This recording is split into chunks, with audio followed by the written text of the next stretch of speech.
நற்செய்தி. காது கேளாதவர் நலம் பெறுதல். மார்க் எழுதிய நற்செய்தியிலிருந்து வாசகம்.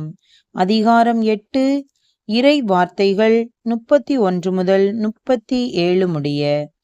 மீண்டும் இயேசு தீர் பகுதியை விட்டு சீதோன் வழியாக சென்று தெக்கப்பொலி பகுதி நடுவே வந்து கலிலேய கடலை அடைந்தார்.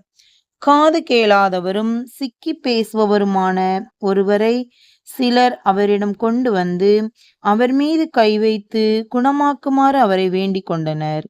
இயேசு அவரை கூட்டத்திலிருந்து தனியே அழைத்து சென்று தம் விரல்களை அவர் காதுகளில் இட்டு உமிழ் நீரால் அவர் நாவை தொட்டார்.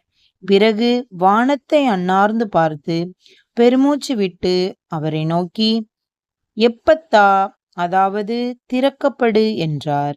உடனே அவருடைய காதுகள் திறக்கப்பட்டன, நாவும் கட்டவிழ்ந்தது. அவர் தெளிவாக பேசினார். இதை எவருக்கும் சொல்ல வேண்டாம் என்று அவர் அவர்களுக்கு கட்டளையிட்டார். அவரது கட்டளைக்கு நேர்மாறாக இன்னும் மிகுதியாய் அவர்கள் அதை அறிவித்து வந்தார்கள். அவர்கள் அளவு கடந்த வியப்பில் ஆழ்ந்தவர்களாய், இவர் எத்துணை நன்றாக யாவற்றையும் செய்து வருகிறார்! காது கேளாதோர் கேட்கவும் பேச்சற்றோர் பேசவும் செய்கிறாரே என்று பேசிக்கொண்டார்கள்.